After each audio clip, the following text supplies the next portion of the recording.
Half the people in our survey told us that they work overtime at least a few days a week because they have so Yes. many meetings that they can't get their work done.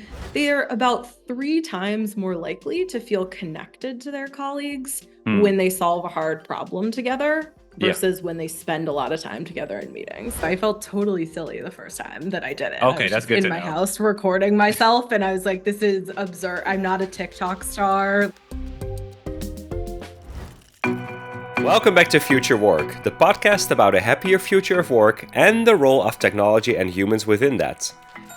Today is the last episode of our second season, in which I have the pleasure of speaking with Molly Sands, a PhD and the head of Atlassian's Team Anywhere lab.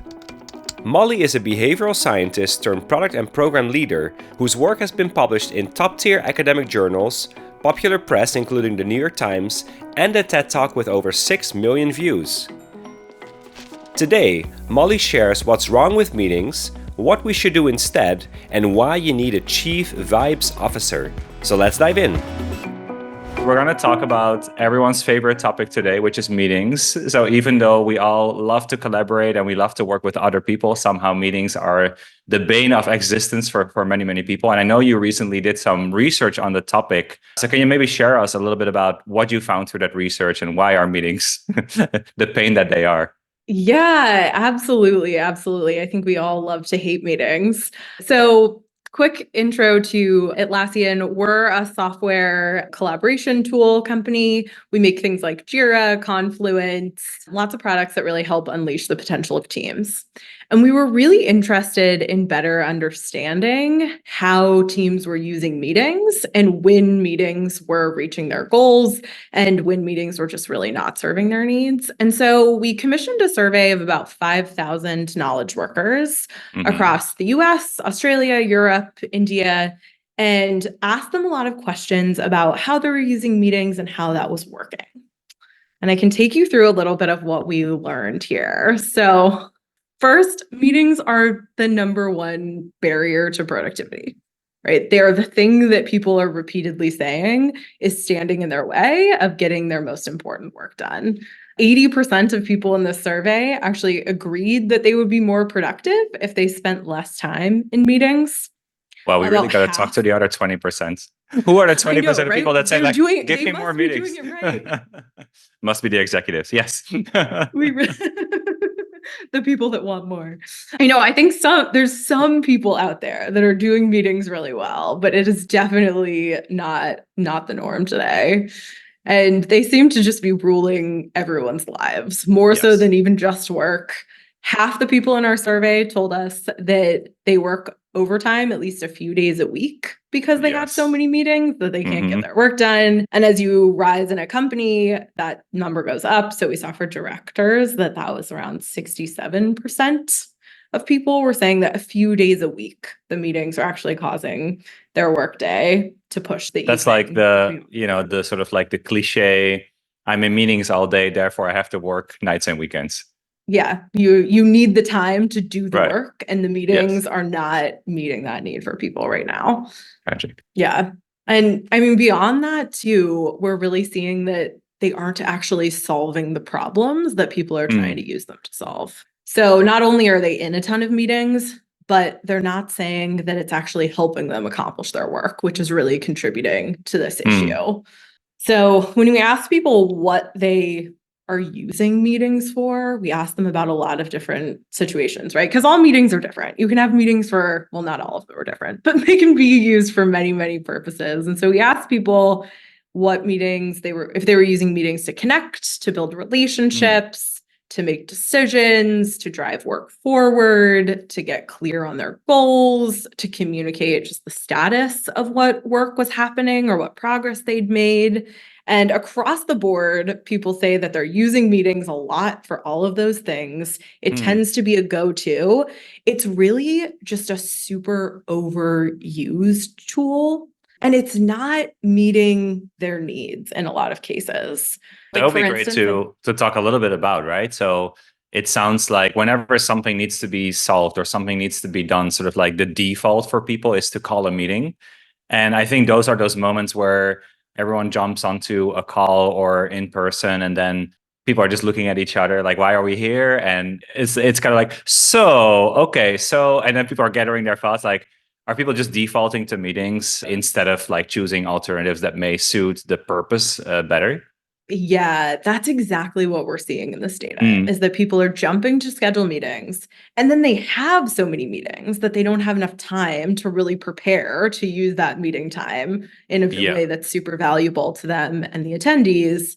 And it's just not meeting their needs for some Mm, of the different types of meetings that they're having. I think one of the most interesting examples to me is this idea of connection. mm, So we want to stay connected with our colleagues, right? We want to know what's going on with them. We want to know them as yeah. people. We want to know what's happening with their work. And so a meeting feels like a really good way to do that.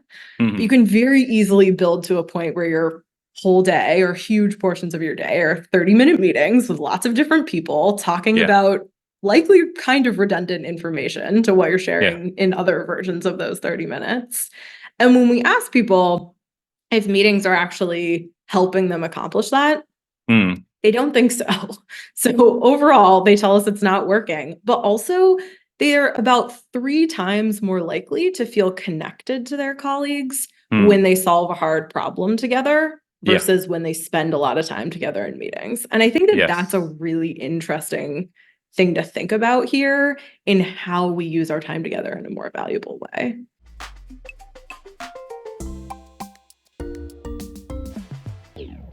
Yeah, and also if you think about like what is at the end of the day really the objective of the company is to solve those hard problems, right? It's actually to move the business forward rather than just to be talking and connecting, like you said. So what are some things then basically, we talked about meeting alternatives, right? And you mentioned that, Atlassian recently acquired Loom. So I think that's like one of sort of like the darlings of the especially async and remote world in terms of like not everything has to be a meeting. You can still have that kind of like the vibe of connecting face to face, but you can do that in an asynchronous manner. So what are some alternatives that you see that people really should be using instead of, again, defaulting to meetings? Yeah, I think Loom is a really great example. People have recorded about 3.75 million minutes of Looms, which is really remarkable when you think about how much faster a Loom can be than a full Yes. meeting to convey a lot of Yes. context. I think Mm, that's a really, really, wonderful way for teams to communicate in a kind of context-rich way. We just did some experiments at Atlassian where we had managers share updates with their team twice a week via Loom. mm, And we found that the teams felt more connected to the manager, they felt more recognized mm, for their work, they felt more clear on the top priorities for that week, just from these very short 3 to 5 minute asynchronous updates, which is really powerful for something you can do as a manager. I do this for my team every week. I have okay. lots of meetings. I have lots of time that I need to do Yeah. deep heads down work or work with other people. But these really short touch points can actually be really powerful. What would you put into those looms? So let's say like you do this like once a week. Like what's the kind of information that you would put into that like video snippet? Yeah, so we're doing it we do twice a week within my Mm, team. And at the beginning of the week, I schedule them in advance because my team is really distributed. So I have people yeah. from New York City to Sydney, Australia. So when Wow. they start their week isn't even the same. It's not the Mm, same day. Many of them start on my Sunday. So I'll schedule at the end of my day on Friday, quick Loom message with what's top of mind and top priority for mm, the team that week to really just get us all on the same page about what we need to be focused on. Obviously, mm, our higher level goals aren't changing dramatically week to week, but exactly what we need to accomplish and what's most urgent or most important does vary. And so I'll give them mm. that context, which they usually find really helpful for setting their priorities for the week and figuring out how do they need to Yeah. be using their time. And then at the end of the week, so usually the end of day, my Thursday, I'll record another update that is around what we accomplished and just Mm, really shout outs to the team, like celebrating big accomplishments. If, we finished a big research study or we learned something new and really exciting or started some new partnership or anything that was really notable, I'll go ahead and just record a few minutes of, hey, these are the things the team did. And I think that brings a lot of visibility and awareness to what their it's colleagues are amazing. It's doing, kind but of like also doing, feels good. yeah, and it's doing both the things that are so important, right? Like the beginning of the week, basically, you make sure that people have clarity on what to focus on, right? Like what to do, what to channel their energy into this week. And then you kind of like cap it off with like, okay, we've all worked hard this week and like, here's the result of that, right? Or like, here's something that's exciting to kind of think about. So it feels like a very kind of like fun and energetic kind of pace. Now, of course, I would have to ask the question, right? Because you're cool and young and you work at Atlassian. So of course you would go on a Loom and like talk to your team. Okay, now let's talk about like the 99.9% of other managers who, may not quite be as familiar with that format or not feel really that comfortable. Like, can anyone just pick this up? Like, how did you get into that habit? And, like, what can we learn from you basically in this kind of like way of communicating with the team? Yeah. So I will tell you, I felt totally silly the first time that I did it. I Okay, was that's just good in to my know. house recording myself and I was like, this is absurd. I'm not a TikTok star. Like Right, this is, not a thing that I was particularly comfortable with.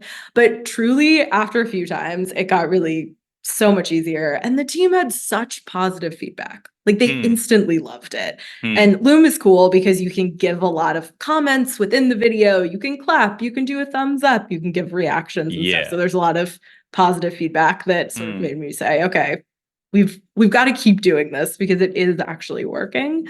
But you can definitely do written updates if that's something that you're more comfortable with or technology is, better supporting. We did compare the two. We found that the Looms were actually better for connection with the manager and feeling more recognized. But there's a really positive effect from these types of updates, even if they're just in writing. And so I would encourage anyone to kind of try it out and see how it works. Do it for a little while, see if it works for your team. But there's a lot of other practices we use too at Atlassian that help us let's hear with it. async work. So I'm happy to talk about some Sure. Yeah. Let's go in. Yeah. Yeah. So I would say we use a lot of documents to deflect meetings. We use Confluence, which is one of our collaboration tools that helps us share information at Atlassian. It's nice because you can give different levels of depth. There's like ways to go deeper and have kind of expansions on certain topics. But we focus a lot on really writing our ideas down. And that helps bring a lot of clarity to those ideas. It's harder to write something short and great than it is to talk for a long time in a meeting, to create a presentation. Like there's a lot of forums, but that writing it down really helps us get super clear. So true. But again, I think it's going against, I mean, this is, pain, like change is always painful, right? But this goes against, I think, the instinct of people that, again, you call the meeting to kind of get your thoughts out and then people build on that. And then you kind of like, you get somewhere. This is basically saying like, we're not going to do any of that. We're going to, use maybe a collaboration document like in Confluence. And actually, you have to think through something and then write it down and people can build on that. Which again, it's so not natural for people because I think we've just gotten so used to working synchronously in meetings. So, again, similar to the idea of Looms, like how do you make that transition? Like how do you go from, being a typical manager that does live meetings to this kind of collaboration documents? Yeah. Well, I think one thing that's important is that you don't have to do all the work completely by yourself to use asynchronous practices really well. And I think a lot of times people get kind of tripped up on that of like, if I'm going to write this down, then it has to just be me. I spend lots of time in more unstructured sessions with my team where we have a goal, right? We're trying to solve this problem. We need to understand this better. But we'll have a small group, a couple of people have a pretty free-flowing generative conversation about it.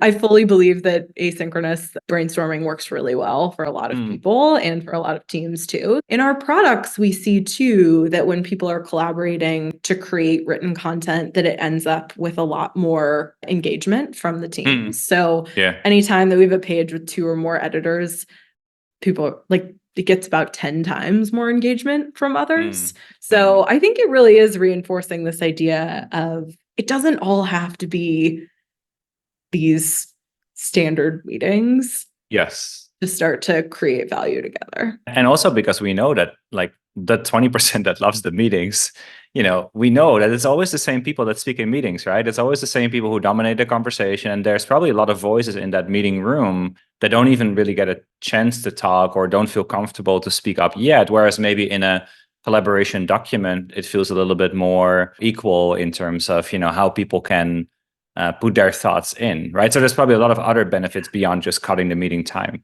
Yeah, absolutely. It's definitely a more inclusive approach. I think anytime you're taking a lot of someone's time, you want to make sure that they do have a way to meaningfully contribute. And that shouldn't just be the loudest people in the room. And so having a whiteboard or, some sort of any type of virtual or physical tool works, but having a way that everyone can give feedback and ideas, I think is really key for it being a good use of their time.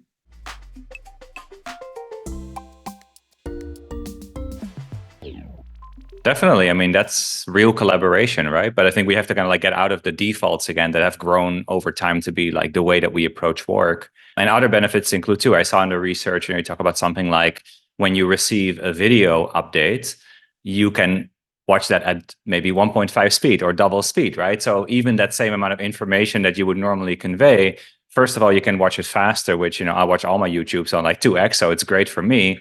But then also, you can rewatch it, right? So maybe later on, when you actually need that information, you can go back and get that update again, which obviously is very difficult to do with meetings. Like hopefully someone took meeting notes or something like that. So I'm sure there's a lot of other benefits. So that's all the reasons why meetings are not that great and why there are many great alternatives for meetings. When are meetings still helpful? So is there still a place for live synchronous meetings where the whole team gets together? Like, why would we still use meetings and when?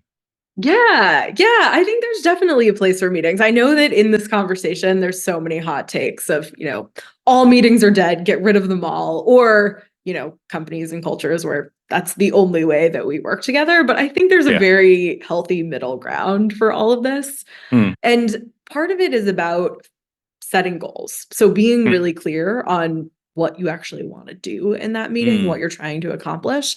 And I think that is a useful way that people can lessen their dependency on really traditional meetings. Sometimes we want to have a meeting with an agenda, right? Like people usually don't know why they're being invited to meetings. That's actually what we saw in this research, that more than it's like 60-something% of workers are saying that they often attend meetings and they don't know why. They don't have an agenda. They don't have a goal. It's just like you show up and then what are we doing for the next hour together? Which is not a good way to prepare you to be a good participant. And people do believe that agendas or structure of some sort like that really help. So I saw that about 80% of people are saying that it's really useful to have that kind of structure and that makes a better use of time.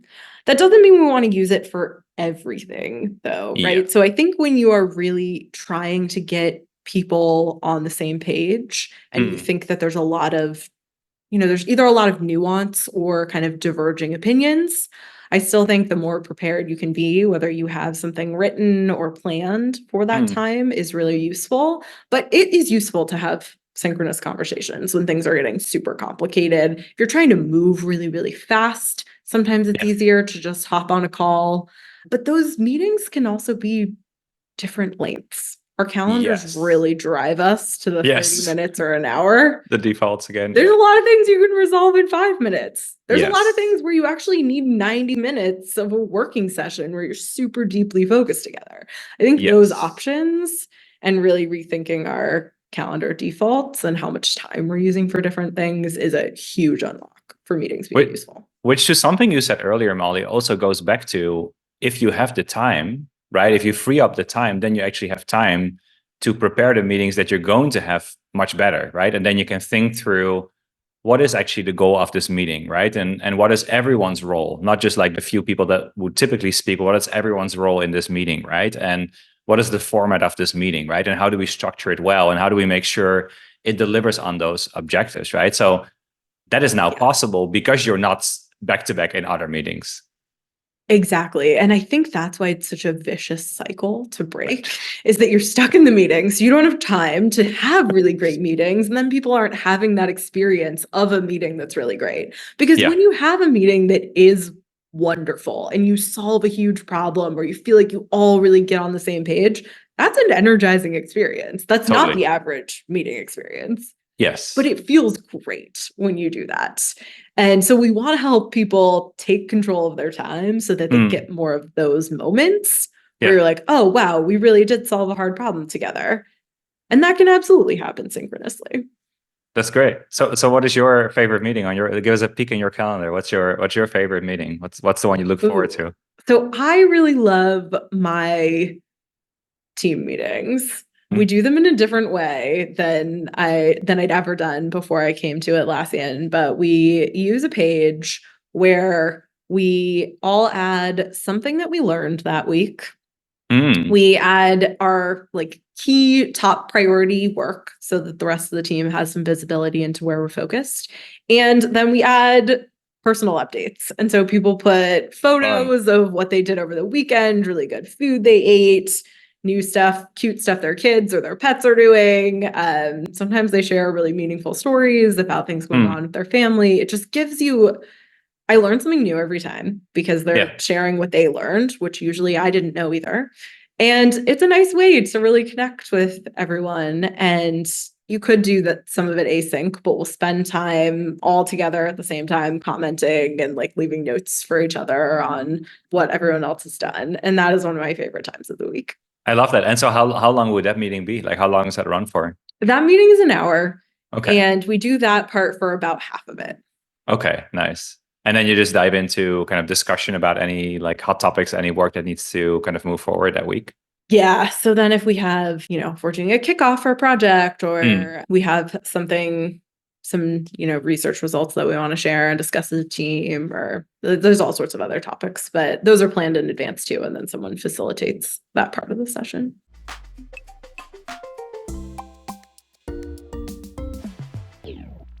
Okay, final question about this very important meeting. What day of the week does it take place for you, your time zone?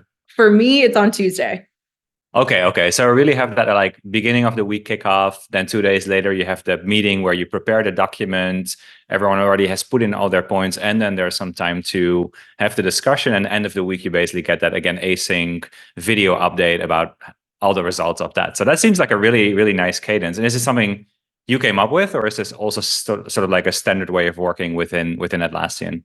Yeah, so we do this across a lot of Team Anywhere, and the Loom updates are something that we're doing more widely at Atlassian. And I think with the team meetings, we're still experimenting with some different methods for teams. So hopefully we'll learn lots more about what's working for all of them. But we did recently introduce or we're doing a study on practice that is very Atlassian called the Chief Vibes Officer, the CVO, where teams choose someone. It's like very silly and very Atlassian in a wonderful way, but it really helps drive team connection and help people build those relationships, especially when we're distributed. And so the teams they'll have a CVO every week. It rotates across the team, and that person will pick a topic. And then they have an async thread. We do Slack where you have some sort of challenge or prompt and you ask people to pick. This week, my team is sharing a childhood photo of themselves. Nice. Last week, what did we do last week? Oh, we shared our favorite piece of art. It's a very cultured team. They'll often share books they're reading, we've played like some pretty wild would you rather games. Lots of really funny, just fun prompts where you get to learn a little bit about people. And that kind of stuff is so powerful for driving connection, but again, doesn't require a meeting. That's amazing. Yeah, we have a CFO, we have a Chief Fun Officer. So basically their job is to make sure that we have fun. And actually, I know companies always love to have a long list of core values. We just have one, which is make it fun. And we often say to each other, like, if the work gets too serious, it's like, is it still fun? If not, then, let's cut it. Like, what's the point? Life is too short to be in boring work stuff. And I wanted to go back, besides the vibes and the fun, on the idea of time, because I know that you guys have some kind of like magic formula in Atlassian in terms of like what percentage of the week you're spending kind of like on your individual work, what on like collaborative work, and what time in meetings. Can you share a little bit about like that formula, that structure? Yeah, absolutely. So we try to keep it to under 50% of meeting time. And so what we recommend people start out with is no more than 30% of scheduled meetings. Okay. So start your week with that as your threshold or your goal. And then block out some time when you're available to work with your team or your collaborators. So we ask them to find about 20% of their week where they're not going to be booked in something else, but they know that other people that they work with are online. And that really enables that bursty collaboration of, hey, I just need to ask you a question, or I want to send you a few things to look at, or let's work on this or talk about it at the same time. That might fill up with virtual collaboration time where you're on a Zoom or something like that as well. Yeah. And then ask people to keep the rest of their week for designated blocks of focus time, and then also some time to react or respond to messages. So we recommend about 30% of the week is just deep focused work, right? Really creating, thinking about hard problems, writing code, depending on what your job is, the things you do with that time might look very different. But the real key to that focus, deep work, is not being constantly interrupted. And so we really encourage everyone to time box their calendars. So actually say, these are the blocks of time when I'm going to do certain tasks, and then have certain periods where you are really reactive to notifications and messages and all that stuff, but do give yourself 60 to 90 to even 2 hours of time to dive deeply into that more meaningful work. And of course, I mean, first of all, like, thanks for sharing, because I think it's a very practical template for people to kind of apply to their own jobs.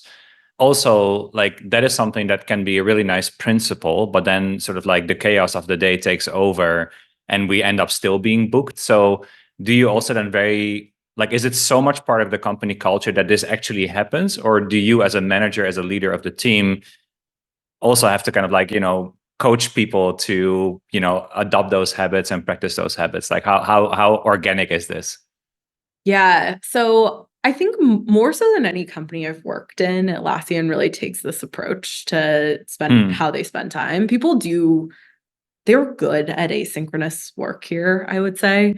But you still have to be really intentional about it, right? Because it's so easy to schedule lots of meetings or to just have the amount of things you're trying to do at any given time expand beyond the week.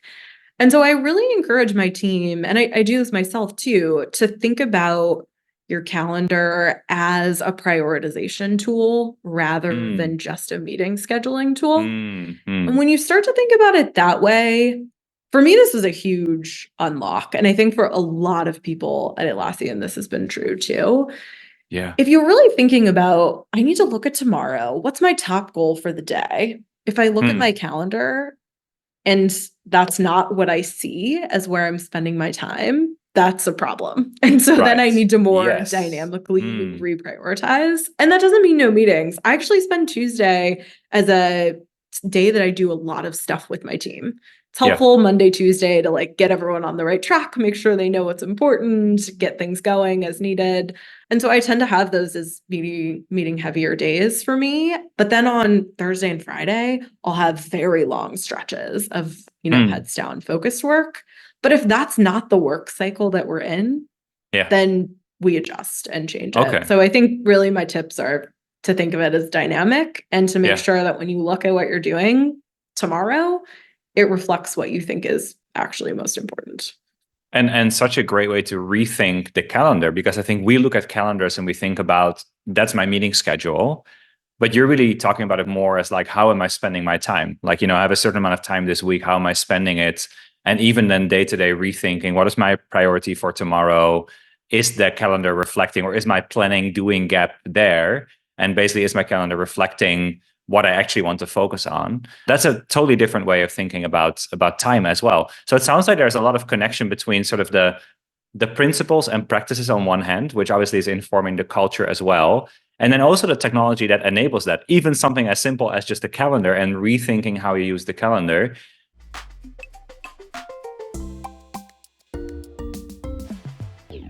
I'm sure you're talking to a lot of other companies as well, right? You're not just focused internally at Atlassian. Like, this research also in part is to educate the world and inspire them to do better, right? So when you're looking at other companies and like how they're approaching tech, I know this is a really big part of the HR agenda right now, is to rethink, what is the technology that's going to enable us to work differently, right? And maybe to adopt more flexible working schedules, or maybe even async practices. How would you advise those companies when they're looking at like the technology side of it? Yeah, that's a really, really good question. At Atlassian, we do have our full platform. It's called the Atlassian platform, Of and course, you it's would use really your own technology. Yeah, makes sense. we Yeah. yeah we I do use we use all our own technology here. Will be a But super really, awkward really, what it conversation if you have to talk to, like your CEO is like, yeah, so actually I decided to use Platform X because I don't think it works so well. Yeah, no. Got it. Yep. Yeah, we do use Atlassian at Atlassian, of course. And one of the things that I really love about that is the way that goals are very much integrated into everything. But when I think about evaluating software platforms right now, I'm looking at how they're adopting AI technologies, how that's helping to integrate information. I do think that this idea of helping information flow really transparently in organizations so that people can work whenever, wherever, whatever your work policies are. The nature of work is that it's really happening online now. And I think that's why so many organizations are spending a lot of time reevaluating what technology they're using. But the more that it can keep people connected, make goals clear, if there's good, strong defaults, those kind of good behavioral science principles, like those are all the things that I'm looking at for what technology is going to do really well in this next evolution of work. And so what do you see AI's role within that, right? Because you're talking exactly like the link between remote work or online work or distributed work in Atlassian's case, and then like the amount of data and documentation that generates, right? Like that obviously is prime then for AI to come in and give you like unlock all that information that maybe doesn't exist for you because it's not in your team or it's not shared to you directly. So what do you see as AI's role maybe in the next kind of like cycle of evolution of technology in the workplace? Yeah, I mean, I do think that connecting people with the right information at the right time, making it way easier to gather context, is going to be a key role of AI in how it transforms the way that we work, giving people insights when they need them, right? Rather than spending lots of time searching for information. That's something I'm excited about. And that I think is really, really like going to be a, game changer for everyone. I think there's gonna be a lot of surprises too. I don't know that anyone's like perfectly predicting what's going to happen with AI in the future. I'm very excited to see how we learn. But I think that information and insights are definitely top areas that we're seeing a lot of progress already. Yeah, absolutely. And we know from the research, right, that like spending time on just getting the right information is another like huge amount of time that people spend at work just to try and get that data. Yeah, absolutely. With our new AI features, over 90% of Atlassians are already using the Atlassian intelligence to help them sort through gathering context and information within our systems. And so that's really exciting to see. That is very exciting. Okay.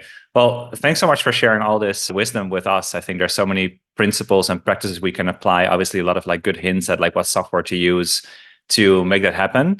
Maybe to close out, just like one wish you have for the future of work. Yeah. Besides less meetings.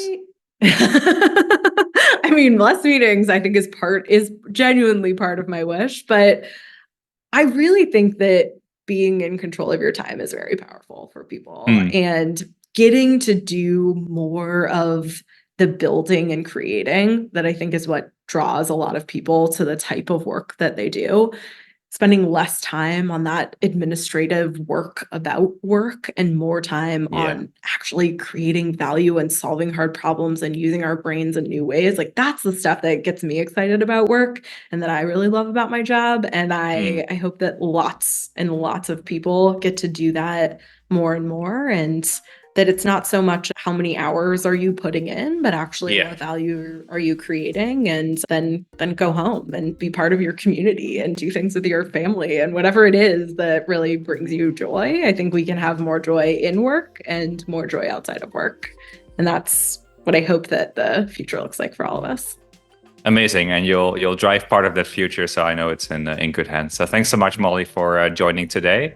And hopefully we'll speak again. Yeah, thank you so much for having me.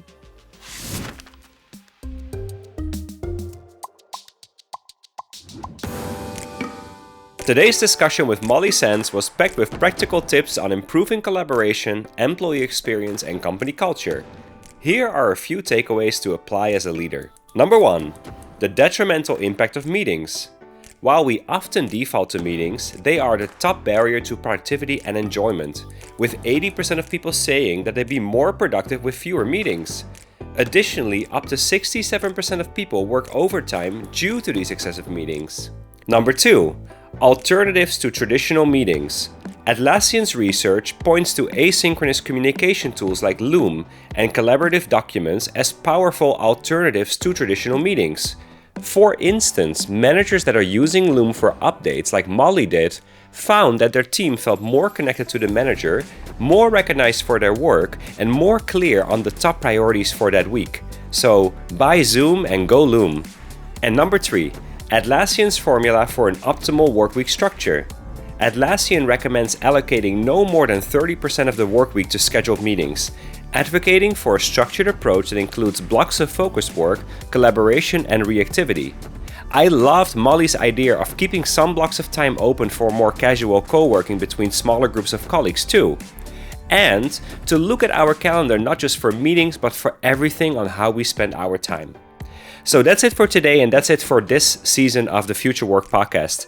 Please join me again next week when we kick off Season 3 as we speak to the one and only HR and technology guru, Josh Bersin.